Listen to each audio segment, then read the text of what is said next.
Sangareddy government medical కాలేజీలో ragging కలకలం రేపింది. ఫస్ట్ ఇయర్ స్టూడెంట్ ని సీనియర్ విద్యార్థులు ర్యాగింగ్ చేశారు. దీంతో ఎందుకు ర్యాగింగ్ చేస్తున్నారంటూ సీనియర్స్ పై బాధిత విద్యార్థి సోదరుడు ఆగ్రహం వ్యక్తం చేశారు. మమ్మల్ని అడుగుతావా అంటూ మెడికల్ బాధిత విద్యార్థి ఇంటికి వెళ్లి దాడి చేశారు. వెంటనే అక్కడకు చేరుకున్న జూనియర్లు సీనియర్లతో గొడవకు దిగారు. ఒకరిపై ఒకరు దాడి చేసుకున్నారు. ఈ గ్యాంగ్ వార్ లో ఓ విద్యార్థి చేయి విరిగినట్లు సమాచారం. కాలనీ వాసులు పోలీసులకు సమాచారం ఇవ్వడంతో పంచాయతీ పోలీస్ స్టేషన్ కు చేరింది.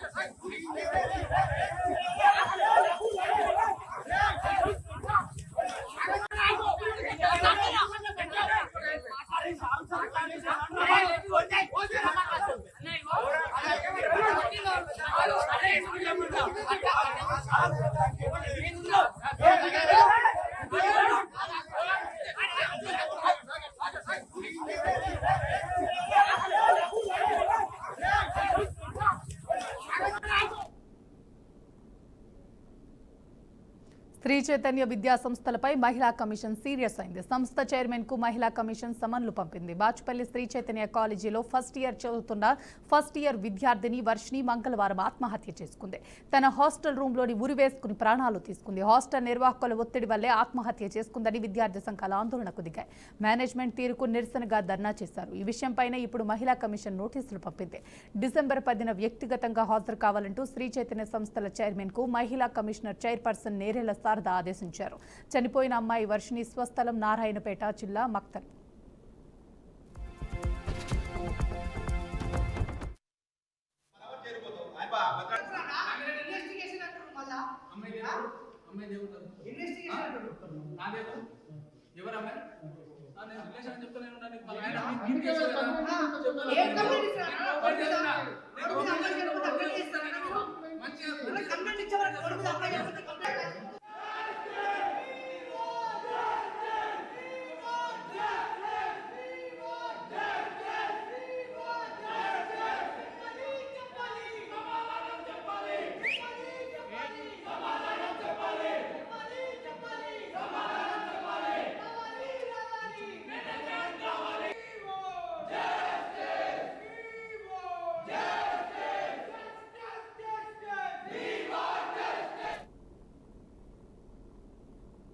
గ్రేటర్ హైదరాబాద్ మున్సిపల్ కార్పొరేషన్లో 27 మున్సిపాలిటీల విలీనం ప్రక్రియ వేగవంతమైంది.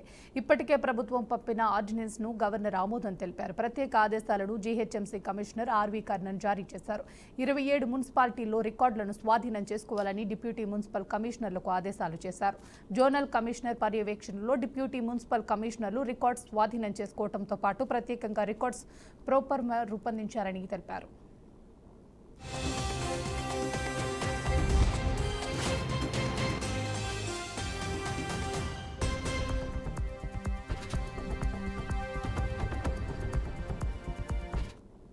ఇక 27 మున్సిపాలిటీలో డిప్యూటీ మున్సిపల్ కమిషనర్, జోనల్ కమిషనర్ల బాధ్యతల జాబితాను జీహెచ్ఎంసీ కమిషనర్ ఆర్వి కర్ణన్ విడుదల చేస్తూ ఉత్తర్వులు జారీ చేశారు.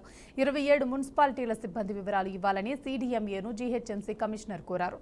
గ్రేటర్లో విలీనమయ్యే 27 మున్సిపాలిటీలలో ఉన్న సిబ్బంది వివరాలను తక్షణమే అందించాలని పేర్కొన్నారు. శాంక్షనైడ్ స్ట్రెంత్, వర్కింగ్ స్ట్రెంత్, రెగ్యులర్ ఉద్యోగులు, అవుట్సోర్సింగ్ సిబ్బంది పూర్తి వివరాలు సమర్పించాల్సిందిగా లేఖ రాశారు. జీహెచ్ఎంసీలో మున్సిపాలిటీల ప్రక్రియ వేగవంతం చేసేందుకు అత్యవసరంగా ఈ డేటాను కోరినట్లు కమిషనర్ లేఖలో స్పష్టం చేశారు. కమిషనర్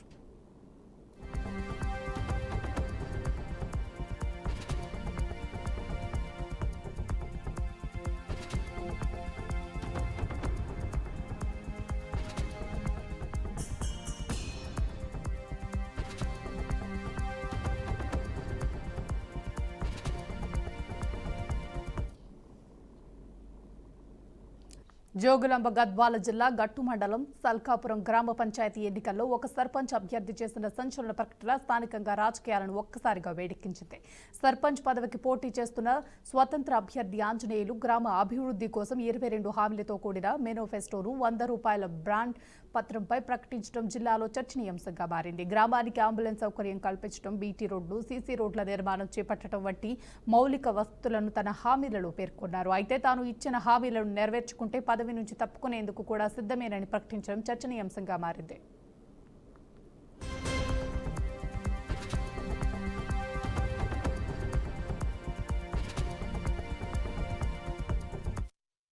ఈరోజు సోషల్ మీడియా ద్వారా తెలియజేస్తున్న విషయం ఏమిటంటే, జోగులాంబ గద్వాల జిల్లా గట్టు మండలం సల్కాపూర్ గ్రామ సర్పంచ్గా నేను స్వాతంత్ర అభ్యర్థిగా పోటీ చేయడం జరిగింది. పోటీలో భాగంగా నేను ఈ గ్రామానికి మరి 25 గ్యారెంటీల ఒప్పంద పత్రం రాసి నేను ఈ గ్రామానికి సేవ చేయాలనే ఉద్దేశంతో నేను నామినేషన్ వేయడం జరిగింది. కనుక ఈ గ్రామ ప్రజలు నా పైన అభిమానం చూపి గెలిపిస్తే ఈ గ్రామాన్ని అభివృద్ధి చేసి మరి మంచి ఉన్నతంగా ఈ గ్రామాన్ని తీర్చిదిద్దే అవకాశం నేను తీసుకుంటాను. ఖచ్చితంగా ఒకవేళ నేను ఈ బాండ్లో పొందుపరిచినటువంటి విధంగా నేను పని చేయకపోతే నన్ను తీసేసే అధికారం కూడా గ్రామ ప్రజల ముందు పెట్టి నేను ఒక నామినేషన్ వేయడం జరిగింది. కనుక ఈ యొక్క అవకాశాన్ని ప్రజలు నాకు ఇవ్వాల్సిందిగా కోరుకుంటూ తెలియజేస్తాను. నెల్లూరు జిల్లా దుత్తలూరు మండలం పరిధిలోని నందిపాడు గ్రామంలో వరుస ఆత్మహత్యలు కలకలం రేపుతున్నాయి. గ్రామానికి చెందిన ఓ వివాహిత ఉరి వేసుకుని ఆత్మహత్యకు పాల్పడింది. కుటుంబ కలహాలే మృతికి కారణమని గ్రామస్తులు భావిస్తున్నారు. ఈ ఘటనతో కుటుంబ సభ్యులు తీవ్ర శోకసంద్రంలో మునిగిపోయారు. మృతికి గల పూర్తి కారణాలపై స్పష్టత రావాల్సి ఉంది. పోలీసులు కేసు నమోదు చేసి విచారణ చేపట్టారు.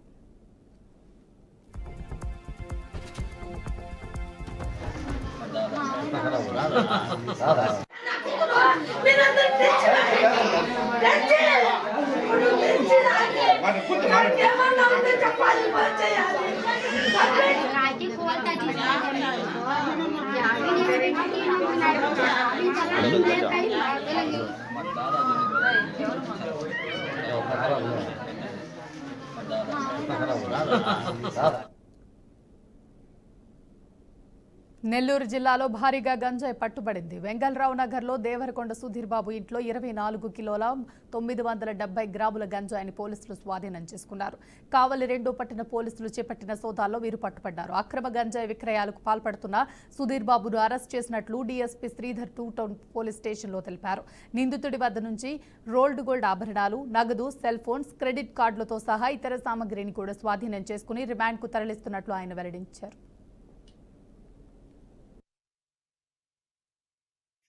సుధీర్ అనే వ్యక్తి మీద రైడ్ చేయడం జరిగింది. దేవరకొండ సుధీర్ బాబు, తండ్రి రవికుమార్, వయసు 43 సంవత్సరాలు, వెంగళరావు నగర్ కావాలి. వాళ్ళ ఇంటి మీద సెర్చ్ చేయడం జరిగింది. ఆ సెర్చ్లో దాదాపు 25 కేజీలు, దగ్గర 25 కేజీల గంజాయి పట్టుకోవడం జరిగింది.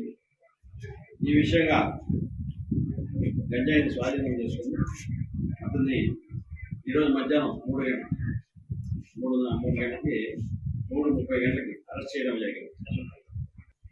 5,000 లెక్కలని కావాలో 20,000 రూపాయల లెక్కన ఉంటాడు. ఈ విషయంలో నేను అరెస్ట్ చేయడం జరిగింది. Sudheer AgriGold customers and agents welfare association ఆధ్వర్యంలో ఈ రోజు విజయవాడ రైల్వే స్టేషన్ నుండి ప్రదర్శన నిర్వహించిన అనంతరం అలంకార్ సెంటర్, ధర్నా చౌక్లో ఆవేదన దీక్ష చేపట్టారు. ఈ కార్యక్రమంలో పాల్గొన్న అసోసియేషన్ అధ్యక్షులు, సిపిఐ జాతీయ సమితి సభ్యులు ముప్పాళ్ల నాగేశ్వరరావు మాట్లాడుతూ అగ్రిగోల్డ్ బాధితుల కేకలు కూటమి ప్రభుత్వానికి వినిపించడం లేదా అని ప్రశ్నించారు. ఘటన జరిగినప్పుడు స్పందించిన పవన్ కళ్యాణ్ డిప్యూటీ సీఎం అయిన తర్వాత బాధితులకు ఇచ్చిన మాట మర్చిపోవటం హాస్యాస్పదమని విమర్శించారు. అగ్రిగోల్డ్ ఆస్తులు అమ్మి బాధితులకు న్యాయం చేయకుంటే ఉద్యమ బాట పడతామని కూటమి సర్కార్ను హెచ్చరించారు. ఈ కార్యక్రమంలో ప్రధాన కార్యదర్శి వి తిరుపతిరావు తదితర నాయకులు పాల్గొన్నారు.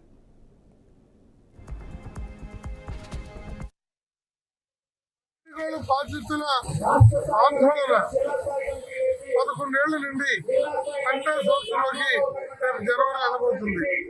ఈ మొత్తానికి కారకులు ఈ యాజమాన్యం, అవ్వ సీతారామారావు, అవ్వ వెంకటరామారావు, వాళ్ళ సోదరులు. వాళ్ళకి మానవత్వం లేదు. వాళ్ళ కోసము వాళ్ళ మాటలు నమ్మి సుమారు 7,000 కోట్లు వాళ్ళు డిపాజిట్ ఇస్తే ఈ రాష్ట్రంలో 600 మంది, పక్క రాష్ట్రాల్లో 500 మంది, 1100 మంది చచ్చిపోతే వాళ్ళు ఉసురు తీసుకుంటే ఈ సమస్య పరిష్కారానికి తోడ్పడాల్సిన వాళ్ళు అలా తోడ్పడకుండా తాజాగా కోర్టులో కేసేసి ఆస్తులు మ్యూటేషన్ కాకుండా అడ్డుకున్నారు. ఇదే జరిగితే వాళ్ళ ఇళ్లని ముట్టడించడానికి కూడా వెనకాడమని కోర్టులో విత్డ్రా చేసుకోమని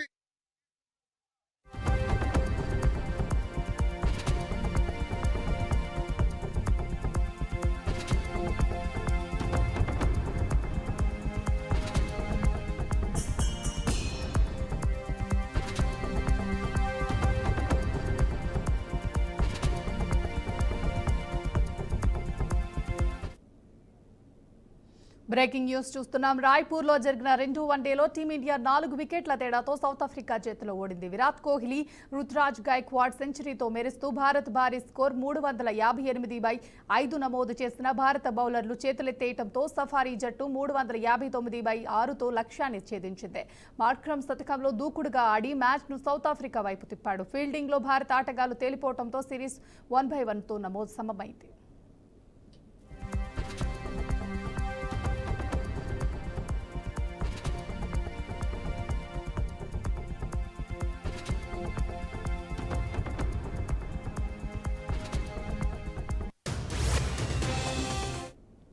రాయ్పూర్లో జరిగిన 2 వన్డేలో టీమిండియా 4 వికెట్ల తేడాతో సౌత్ ఆఫ్రికా చేతిలో ఓడింది. విరాట్ కోహ్లీ, రుతురాజ్ గైక్వాడ్ సెంచరీలతో మెరుస్తూ భారత భారీ స్కోర్ 358/5 నమోదు చేసిన భారత బౌలర్లు చేతులెత్తేయడంతో సఫారీ జట్టు 359/6తో లక్ష్యాన్ని ఛేదించింది. మార్క్రమ్ శతకంతో దూకుడుగా ఆడి మ్యాచ్ను సౌత్ ఆఫ్రికా వైపు తిప్పాడు. ఫీల్డింగ్లో భారత ఆటగాళ్లు తేలిపోవడంతో సిరీస్ 1-1తో సమమైంది.